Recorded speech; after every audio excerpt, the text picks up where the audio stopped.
Okay. Hello, everybody. All right, so for today, we are going to be reading another SCP tale in particular. We're going to be reading from the Wandsman Hub. The tale is called Wandsman Orientation. The people who wrote it are Chaucer, 345, and last but not least, Cole 13. There is nothing super crazy that happens besides just being a tale, so you don't have to worry about anything else besides just enjoying your time. I hope to see you in the video. Welcome, everyone. Please take your seats.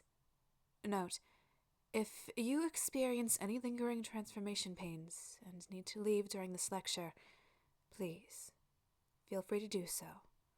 A marker has been placed on your maps to allow the teleportation command to place you smoothly back into your beds. There is no shame needing more time to recover. So please, do not strain yourselves. Allow me to formally welcome each of you to the Wandsman. We are an organization dedicated to bringing the news and the truth to all who seek knowledge. Students of all, that is, and teachers to all who will listen. We've been the multiverse's best source of information and explanations for untold eons. And even in these trying times, we remain dedicated to bringing the true stories of the worlds we explore to the multiverse at large. The news is a vital institution in a universe as complex as ours. So, we do our best to preserve and promulgate all the knowledge we can find so it is not lost to the void. Now, I know you must have a lot of questions, but please hold them until the end of the lecture. So to start, 12th Wandsman of Reedsing, we are not forcing you to be here. If you are just here to disrupt... 12th Wandsman of Reedsing, I have read your file. You did not find a lost map. You got told exactly what this was like from another Wandsman, and you had the chance to back out while the transformation was ongoing. You clearly wanted your map's power more than you wanted your old flesh. Look, I understand buyer's remorse. Believe me, I get it. If you need time to process or counseling... And he's gone. What? No. Following him wouldn't help. With any luck, he'll come back to our dimension when he's blown off some steam. If he doesn't, we'll cross that bridge when we come to it. Moving on. Look, I'm going a bit off the book here, but after that fiasco at the start, I think it would be best if we addressed the elephant in the room. All of you are probably quite anxious about your recent bodily changes. Know that every Wandsman in the multiverse has felt the sting of dysphoria from time to time. When one takes up the map, your body shifts into a more avian form. Specifically, you take the quasi-humanoid form of a bird that you previously found repulsive. There are a few theories as to why that is. Perhaps the cartographers from eons past who inscribed the maps and passed them down to us wanted to change our perspectives.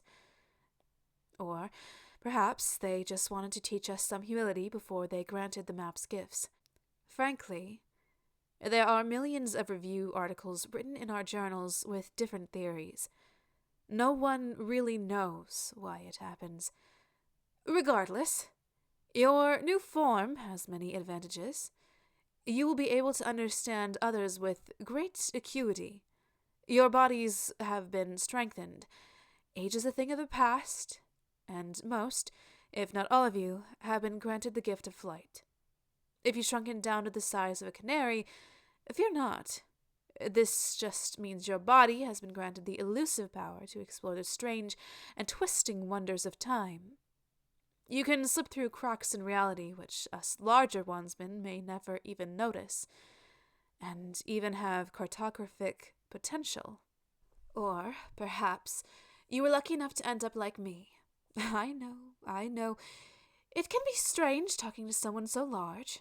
but we mighty rocks have the strength to lift up 1,000 libraries if needed. Some of the multiverse's stories require great force to unearth, and we rocks help provide it. Even those of you with middling sizes are commonly granted unique and curious abilities, ranging from instant understanding of language to echolocation.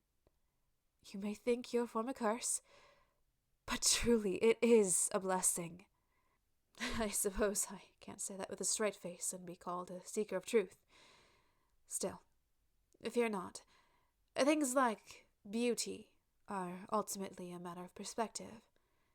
Remember, you all took up the map because there was something in the infinite halls of knowledge that you wanted to see far more than you wanted to recognize the person in the mirror. And before you ask, there is no cure. No going back that we know of. Yes, people have tried. Most of them aren't with us anymore. Know that you are surrounded by those who suffer in similar ways. And one can, over the years, adjust. You can even find love. My husband and I have been writing articles together for over 600 years, and the eons of time we still have before us make me very happy I took this shape. Now, all of you joined because you had a desire to explore the multiverse and tell your tales. We will get to that. Before anything else, we have to establish some safety rules. Your new bodies are hardened against many hazards, but one major unusual threat to your safety in this line of work is the theft or exploitation of your name. There are two major strategies when protecting one's name. One is to simply never give it out, or give it only to those whom you trust most in the world. I follow this method, so you may call me the third Wandsman of the Wanderer's Library. By now, you should all have been assigned a title and a number based on your place of origin. This title has been thaumaturgically hardened, as though even the most potent name thieves cannot take it from you. I strongly recommend this strategy during your first few centuries. The other strategy is to promulgate your name to all who hear it, and add title upon title to yourself, so as to strengthen the name's power. My colleague, Ickis the Wayward, Wandsman of Cool Manas, Walker of the Astral Plane, Sailor of the Celestial Sea, and Spelunker of the Dimensional Depths, is fond of this strategy. He claims it allows him to use his name as a sink for the backflow of his magics, but you'd have to speak to him about the details. Name magic may be powerful, but it is also quite dangerous. However, there are many other magics that you may find useful to employ. Your mind has been sharpened by your transformation, so the higher physics of reality should be relatively easy for you to pick up. I encourage you to take advantage of our back-issue library of ritual workings. We also run courses on magical studies for all wandsmen who wish to partake of it.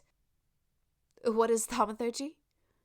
Something as diverse as magic does not lend itself to summaries, but suffice it to say, it is a method of manipulating reality based on your ability to comprehend it.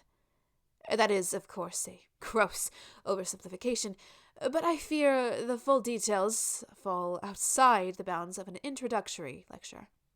But no matter how quickly you master the arcane arts, do not get cocky.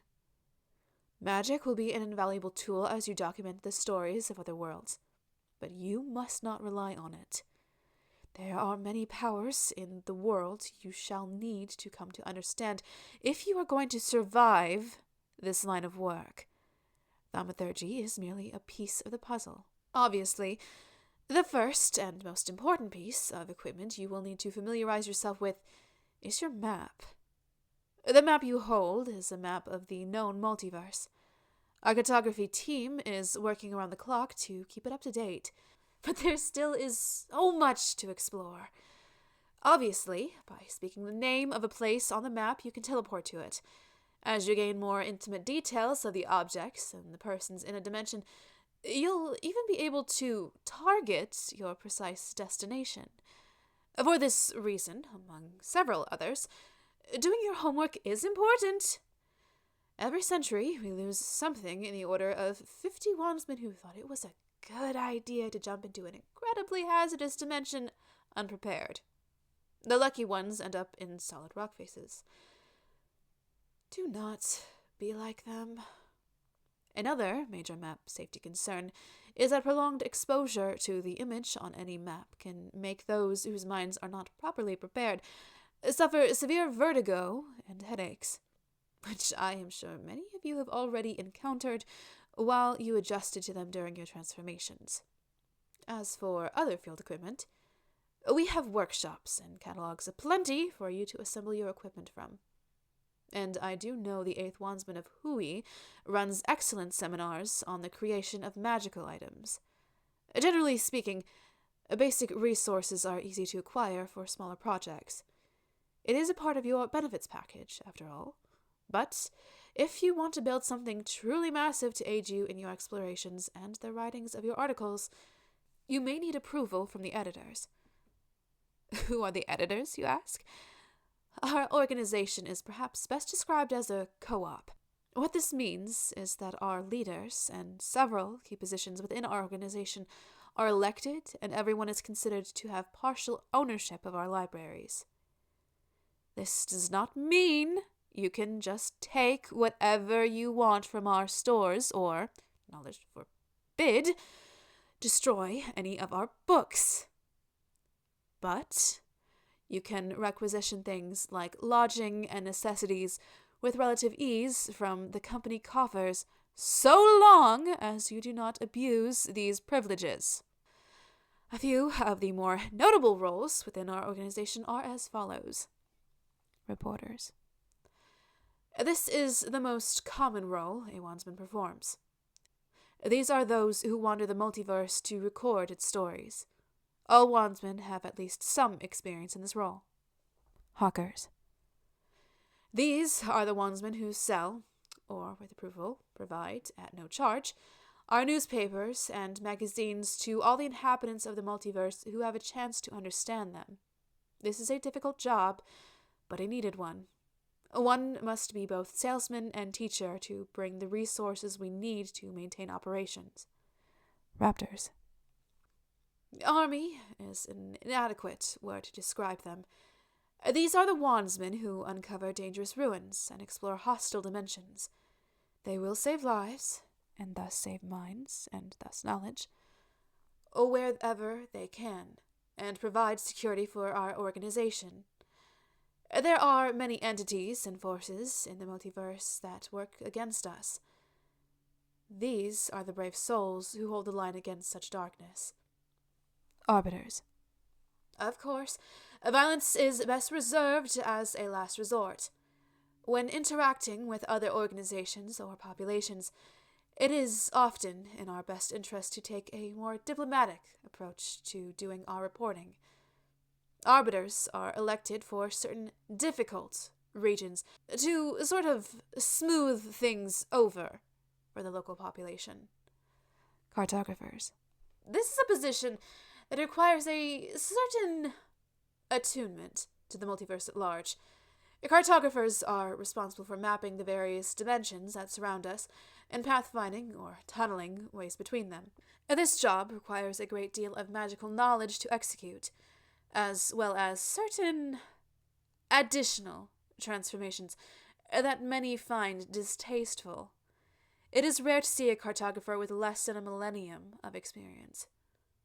Canaries can be a minor exception to this. They often find themselves sent out as scouts into strange new dimensions and locations of temporal distortion. However, they can carry very little with them on such voyages. And the multiverse can be a dangerous place for birds so small. Editors. Now we get to the meat of the discussion. Once every 500 years, an election is held for the editorial board. The next one is coming up in the next 86 years, and you're already seeing some campaign poems getting floated around.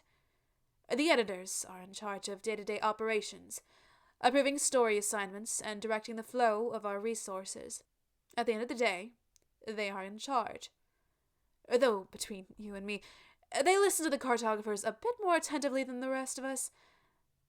Sorry, I shouldn't be bringing up internal politics to the classroom. At least not yet. Also, let me assure you, there are no grand cartographers.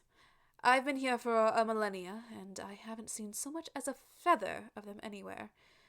No one knows who started our organization. If you want to join the legion of archaeologists trying to figure it out, be my guest. But trust me on this. I spent a good century of my misspent youth trying to find them, and the farthest records back we have stretched only 3.7 billion years. Not even my old home have records of them. It gave the librarians quite a scare when I asked. I know it's in all our nature to try and make sense of every mystery, but all I got out of those decades of digging was a few ghost stories and a nagging headache. Trust me, don't waste your time. The entire hobby is coming to an end! Drop whatever you're planning on scribbling about and do something and stop it! Now! Settle down, everyone! Panic will not help us, believe me, we have tried it.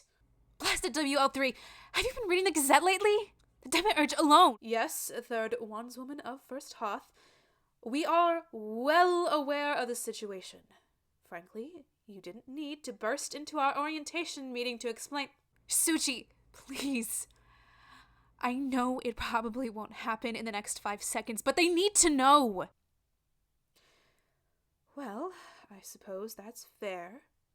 Listen well, hatchlings. Things are not great. There are many organizations in the multiverse that seek to end it. A book is worthless without minds to read it, and neither can exist in a world that doesn't. There are many researchers in our organization that claim time is running out for just about everything. We are scholars, for the most part, not warriors.